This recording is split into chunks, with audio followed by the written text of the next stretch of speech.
Shalom semuanya, senang kembali dalam program Deep Talk with Pasti. Kita bisa melanjutkan tadarusan Alkitab kita pada kesempatan kali ini.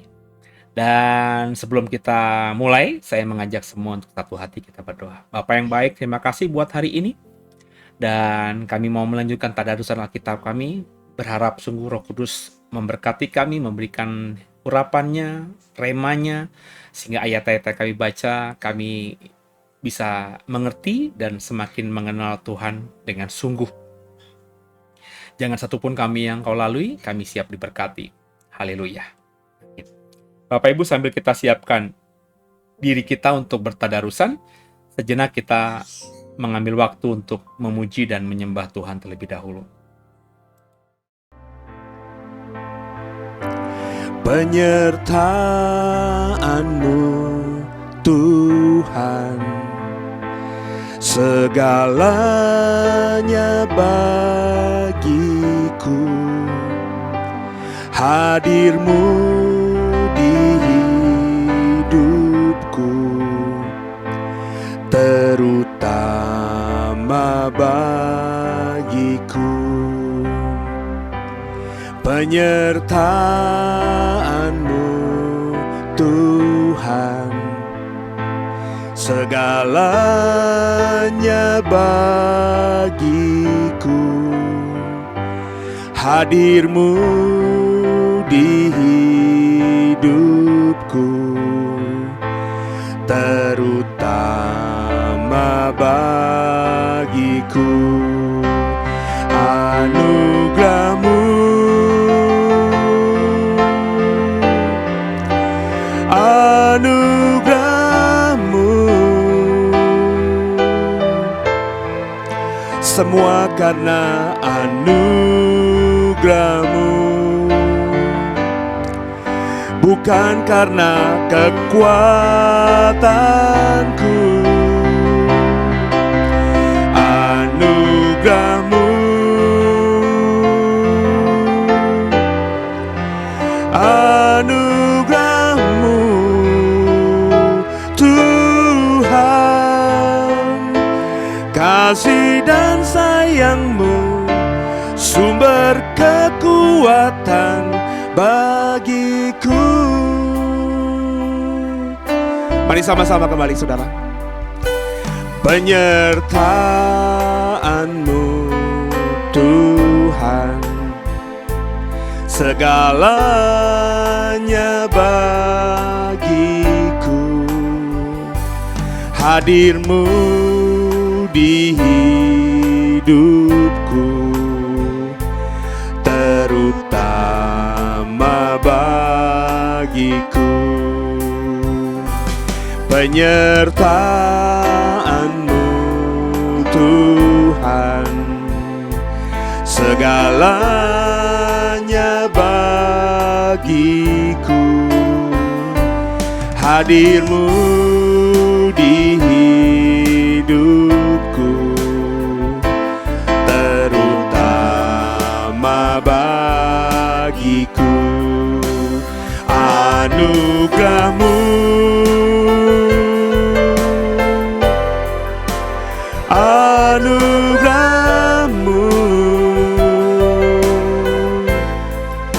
semua karena anugerah-Mu, bukan karena kekuatanku.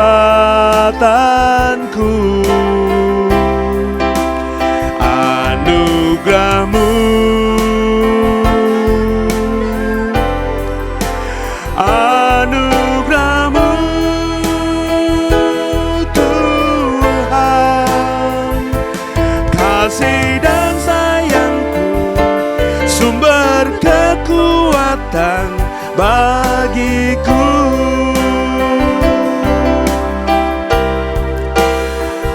Anugerah-Mu, anugerah-Mu, semua karena anugerah-Mu, bukan karena kekuatanku. Anugerah-Mu,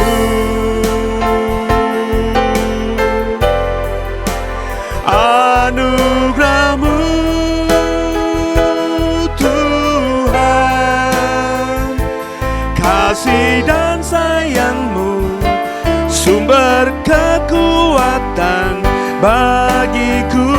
Kasih setia-Mu Tuhan, kasih dan sayang-Mu, sumber kekuatan bagimu.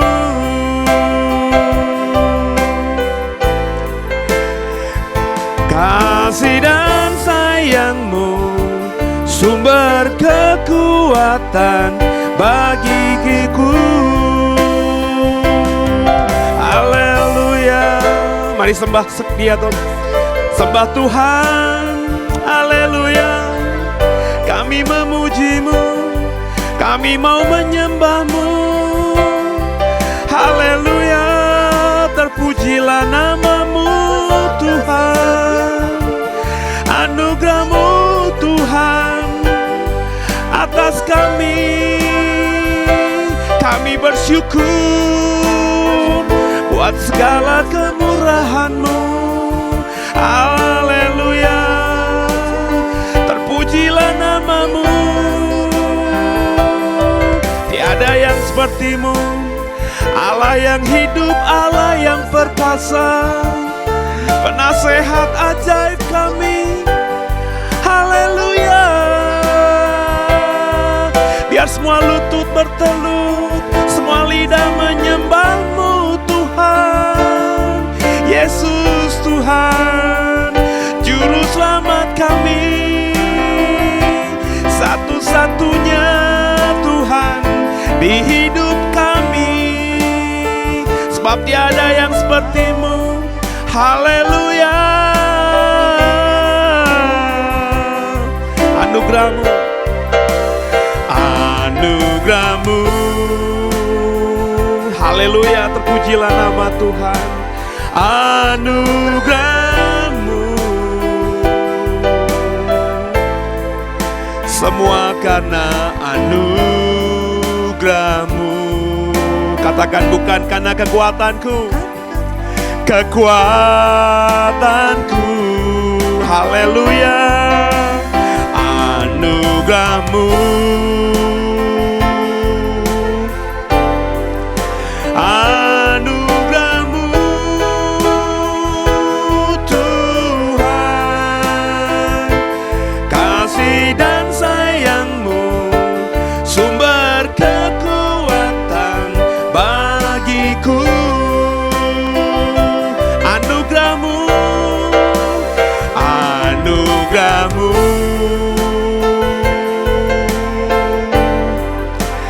anugerah-Mu,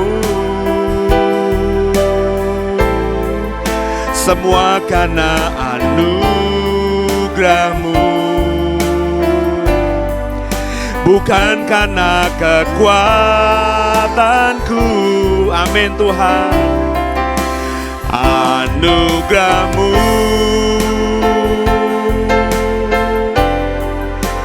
anugerah-Mu Tuhan,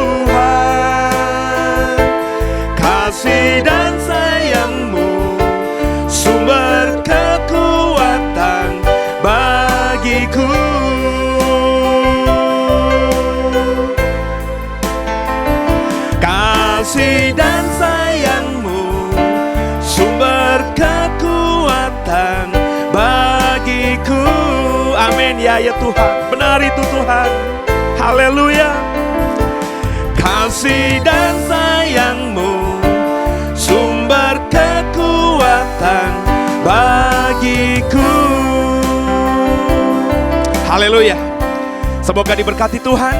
Tuhan adalah sumber kekuatan bagi kita semua. Terpujilah Yesus. Haleluya. Ya, saudara, kita akan hari ini membaca Kidung Agung pasal yang keempat, ya saudara ya. Sama-sama kita akan membaca perikopnya, mempelai laki-laki memuji mempelai perempuan. Pasal 4 ayat 1. Lihatlah, cantik engkau, manisku, sungguh cantik engkau. Bagaikan merpati matamu di balik telekungmu. Rambutmu bagaikan kawanan kambing yang bergelombang turun dari pegunungan Gilead. Gigimu bagaikan kawanan domba yang baru saja dicukur, yang keluar dari tempat pembasuhan, yang beranak kembar semuanya dan tak beranak tak ada, yang tak beranak tak ada. Bagaikan seutas pita kirmizi bibirmu, dan elok mulutmu. Bagaikan belahan buah delima pelipismu di balik telekungmu. Lehermu seperti menara Daud dibangun untuk menyimpan senjata. 1000 perisai tergantung padanya dan gada para pahlawan semuanya. Seperti 2 anak rusa buah dadamu, seperti anak kembar kijang yang tengah makan rumput di tengah-tengah bunga bakung. Sebelum angin senja berembus dan bayang-bayang menghilang, aku ingin pergi ke Gunung Mur dan ke Bukit Kemenyan. Engkau cantik sekali, manisku, tak ada cacat celah padamu. Turunlah kepadaku dari Gunung Libanon, pengantinku. Datanglah kepadaku dari Gunung Libanon. Turunlah dari puncak Amana, dari puncak Senir dan Hermon, dari liang-liang singa, dari pegunungan tempat macan tutul. Engkau menebarkan hatiku, Dinda, pengantinku. Engkau menebarkan hati dengan satu kejapan mata, dengan seuntai kalung dari perhiasan lehermu. Betapa nikmat kasihmu, Dinda, pengantinku. Jauh lebih nikmat cintamu daripada anggur, dan lebih harum bau minyakmu daripada segala macam rempah.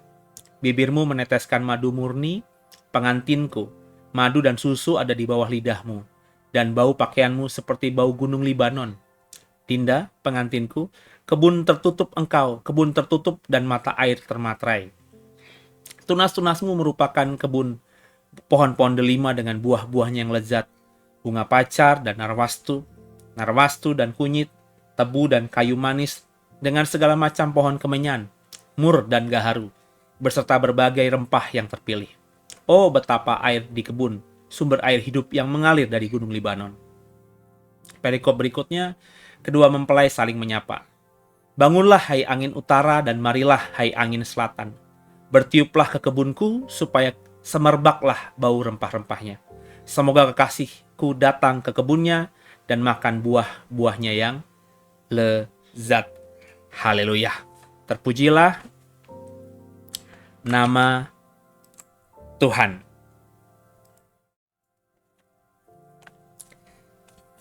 Ya, Bapak Ibu, apa yang bisa kita baca, yang kita bisa temukan dalam Kidung Agung tadi?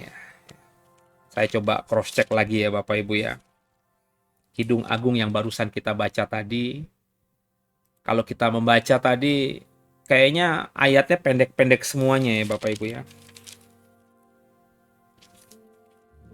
Iya. Cuma sampai ayat 16 memang ya. Kekasih Tuhan, biji mata Tuhan, kalau kita lihat perikopnya tadi jelas bicara soal lelaki mempelai laki-laki memuji mempelai perempuan. Tentu Bapak Ibu tadi sudah membacanya semuanya. Dan kita bicara tentang ayat-ayat yang memang ayat-ayat yang bersifat rayuan ya, atau puji-pujian dari seorang mempelai laki-laki kepada mempelai perempuan ya, dan kalimat-kalimatnya memang kalimat-kalimat yang memuji di sini ya, mengagungkan, kalimat-kalimat yang mensyukuri. Ya, yang bisa kita dapatkan di sini kalau menurut saya ya, dalam hubungan kita dengan pasangan misalnya ya, kita harus ya juga memuji, kita harus mengagumi, Makanya saya selalu berkata bahwa ketika kita memutuskan untuk menikahi seseorang, ya kita harus ada cinta di situ, ada rasa kagum di situ, ada rasa sayang di situ. Jangan dilakukan dengan motivasi-motivasi yang di luar itu.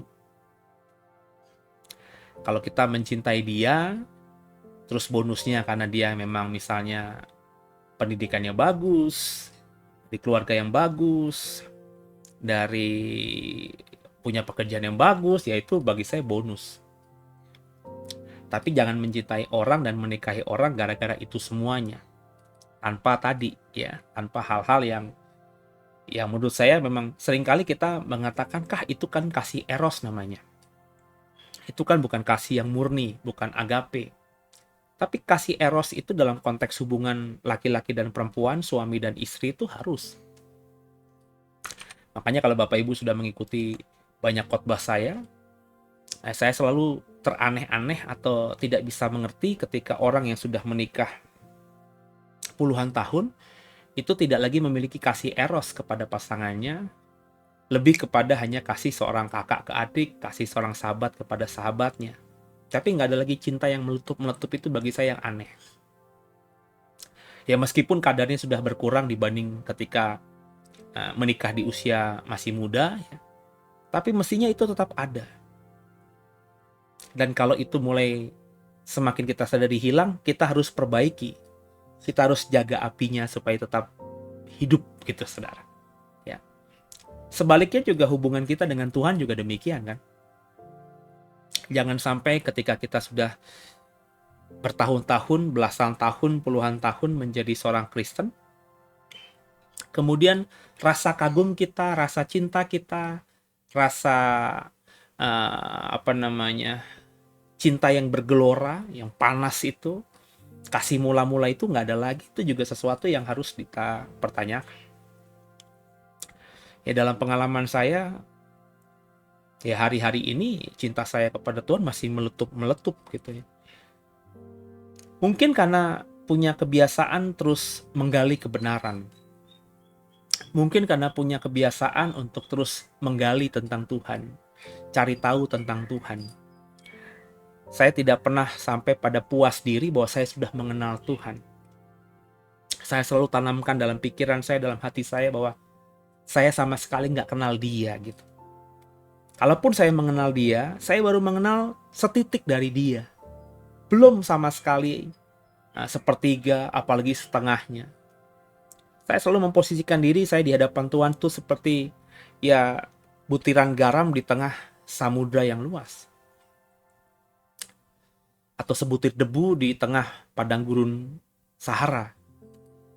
Nah, dengan memposisikan diri seperti ini, maka saya akhirnya tumbuh jadi seorang yang tidak pernah puas tentang Tuhan. Bahkan kebenaran yang saya yakini hari ini, saya terus menggalinya lebih lagi. Karena saya yakin bahwa meskipun saya sudah yakin yang saya imani hari ini adalah sebuah kebenaran, tapi sebagai manusia yang nggak ada apa-apanya di mata Tuhan, kebenaran yang saya imani hari ini tuh ya belum sedalam yang seharusnya. Nangkep ya Bapak Ibu ya. Nah dengan kesadaran seperti inilah, akhirnya saya tumbuh menjadi seorang yang cinta sama Tuhan tuh nggak setengah-setengah.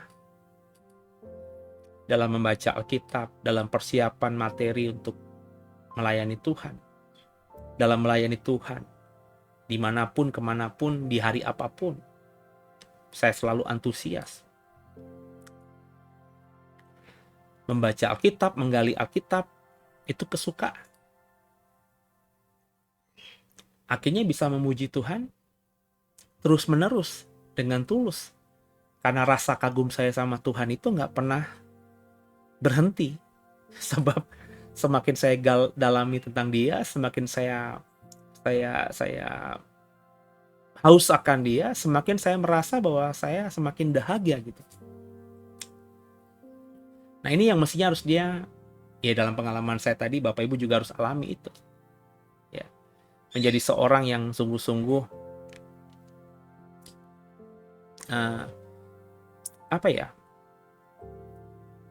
yang tidak pernah puas gitu. Sehingga pujian penyembahan kita itu ya tidak pernah sama. rasa kagum kita kepada Tuhan tuh selalu baru. Nggak pernah tuh dalam hidup saya, saya sudah menyembah Tuhan, saya sudah paham Tuhan, maka saya nggak perlu lagi paham tentang Tuhan, toh saya sudah kenal Dia. Saya selalu memposisikan diri sebagai bejana yang kosong gitu. Sehingga akhirnya rasa semua tadi selalu meluap-meluap. Ya mungkin Kidung Agung juga mengajarkan kita seperti itu. Pujian kita kepada pasangan nikah kita, pujian kita kepada kekasih kita, dan semua itu mungkin menganalogikan kasih kita, rasa kagum kita kepada Tuhan kita, itu harus terucap, harus terekspresi. Dan kalau tidak bisa terekspresi dan terucap dengan tulus, maka ada sesuatu yang harus kita perbaiki di sini. Mungkin sikap kita, mental kita, karakter kita, harus kita perbaiki. Cara kita memandang Tuhan juga mestinya harus kita perbaiki. Cara pandang kita terhadap kasih kita, istri kita, suami kita juga harus kita perbaiki. Intinya, rasa kagum yang tampaknya itu eros, ya. Rasa cinta yang panas, itu baik untuk terus kita pertahankan. Tentu kita imbangi juga nanti dengan kasih agape kita. Jadi meskipun ada erosnya, tapi masih ada agapenya. Artinya kita masih bisa mengasihi Dia tanpa syarat. Seperti Tuhan mengasihi kita tanpa syarat, kita pun juga misalnya mengasihi pasangan kita, mengasihi Tuhan juga tanpa syarat. Namun di balik tanpa syarat itu, kita juga harus punya sayang yang eros itu. Ya. Kasih yang seperti kasih seorang laki-laki yang jatuh cinta kepada seorang perempuan. Begitu pula sebaliknya. Harus dimiliki oleh kita supaya cinta kita tuh cinta yang sempurna. Cinta yang balance. Saya yakin Tuhan mengasihi kita tanpa syarat itu juga didasari karena Dia mencintai kita begitu rupanya. Dia yang mungkin sudah enak dengan segala dosa kita, Dia berusaha untuk mencintai kita dengan perspektifnya yang lain dari kita. Sehingga yang dilihatnya bukan lagi yang jelek dari diri kita, tapi yang baru, yang bagus, yang indah, yang lugu, yang polos, yang bisa Dia lihat. Sehingga cintanya kepada kita tuh tak berkesudahan. Sehingga Dia bisa mengasihi kita tanpa syarat. Gitu. Nah sebaliknya kita juga dengan Tuhan demikian. Mungkin hari ini kita sering kecewa sama Tuhan. Kenapa kehidupan ekonomiku kok begini Tuhan? Belum pulih-pulih banget Tuhan. Masih susah aja Tuhan. Cobalah melihat Tuhan jangan cuma sekedar sebagai sumber berkat ekonomi, tapi berkat yang lainnya. Kita coba melihat Tuhan yang meskipun belum memberkati kita secara ekonomi, tapi Dia memberkati kita dengan kesehatan. Sehingga meskipun kita nggak punya uang, kita nggak pernah sakit. Sehingga nggak perlu ke dokter, nggak perlu beli obat, nggak perlu masuk rumah sakit, nggak usah membuang uang dengan jumlah yang besar. Sebab kalau kita masuk ke rumah sakit, pasti itu nilainya bukan cuma jutaan, tapi belasan, bahkan puluhan juta, ratusan juta. Tapi kita tidak keluarkan itu. Coba lihat Tuhan yang sudah memberkati kita dengan kesehatan yang sedemikian rupa itu. Sehingga akhirnya meskipun kita menyadari bahwa kita belum diberkati Tuhan secara melimpah secara ekonomi, kita terus bisa memuji Tuhan. Karena kita melihat Tuhan dari banyak angle. Sambil tentu beriman bahwa janji Tuhan itu memang bukan kecelakaan. Ada waktunya Tuhan nanti kita akan diberkati berlimpah secara materi. Jadi dengan kita mau mencintai Tuhan seperti pengkhotbah tadi yang begitu mencintai pasangannya, memuji-mujinya dengan luar biasa, bahkan tampaknya tadi cukup vulgar. Sehingga kan Kidung Agung nggak mungkin, saya nggak pernah, seingat saya sekolah minggu, kakak sekolah minggu membagikan kebenaran firman Tuhan atau cerita dari Kidung Agung ya. Kidung Agung tuh dianggap sebagai kitab yang agak dewasa begitu. Karena bicara mengenai buah dada, bicara mengenai organ-organ tubuh perempuan dewasa, terlalu sensual begitu. ya sah-sah saja sih dianggap begitu, karena memang faktanya begitu. Tapi kita yang dewasa dalam Tuhan tentu melihatnya bukan hal-hal yang seperti itu. Ini menggambarkan begitu sayangnya, begitu bangganya, begitu memujanya seorang mempelai pria terhadap mempelai perempuannya. Seperti saya bilang tadi, kalau kita menghubungkan diri kita dengan Tuhan, mestinya kita juga bisa memuji Tuhan sedemikian. Kan pasangan itu tentu punya kekurangan, tapi kita tidak lihat kekurangannya, kita lihat kelebihannya. Kita mungkin juga ada banyak hal yang kita merasa Tuhan belum adil terhadap kita tentang 1-2 hal. Sebagai manusia ya nggak apa-apalah. Tapi jangan kecewa sama Tuhan. Cobalah Tuhan kita lihat dari perspektif angle yang lain. Maka kau akan kembali mengagumi Tuhan, memuji Tuhan. Karena Tuhan begitu limpahnya atas kita dalam banyak hal yang lain itu. Jadi tadarusan hari ini mengajarkan kita untuk menjadi orang yang mencintai Tuhan, mencintai orang lain dengan melihatnya dari banyak sisi. Ya, kagumi Tuhan, ekspresikan cintamu kepada Tuhan, karena kau sudah coba memahami Tuhan dari banyak hal. Sehingga ketika kita bisa seperti ini, maka seperti seorang mempelai pria yang selalu memuji dan mengagumi mempelai wanitanya, demikian kita juga terhadap pasangan kita, dan demikian juga kita terhadap Tuhan. Kita bisa mengagumi yang kita cintai, yang kita sayangi dengan tulus, karena kita melihat banyak hal yang baik dari mereka yang memuaskan kita. Semoga diberkati dan dipahami. Saya nggak bisa bagi banyak karena ayatnya begitu pendek dan juga tidak banyak hikmat atau rema yang saya dapatkan yang bisa saya bagikan kepada saudara. Kalau saudara ada mendapatkan lebih, silakan bagi kepada saya dan yang lainnya lewat kolom deskripsi atau kolom komentar, sehingga saya juga mendapatkan sesuatu yang Bapak Ibu dapatkan dari tadarusan pengkhotbah pada episode ini. Tundukkan kepala, kita doa. Makasih Tuhan buat segalanya. Kami mengucap syukur buat segala kebaikan Tuhan. Dan kami diingatkan lewat pengkhotbah ini agar kami senantiasa terus menjadi orang-orang yang mencintai pasangan kami, kekasih kami, dan terlebih sebagai orang-orang Kristen yang mencintai Tuhan dengan kekaguman yang luar biasa. Karena kami mengenali pasangan kami, terlebih mengenali Tuhan dengan sempurna. Sehingga puji-pujian itu tidak akan henti-hentinya keluar dari hati dan pikiran dan terekspresi lewat ucapan kami. Tolong kami Roh Kudus bisa semakin kenal Tuhan, kenal Bapa, semakin indah. Ampuni salah dosa kami. Yesus Kristus, Kaulah Tuhan Juru Selamat kami yang hidup, dan ke dalam tangan-Mu lah kami serahkan tubuh, jiwa, dan roh kami. Haleluya. Sampai jumpa di tadarusan esok. God bless you.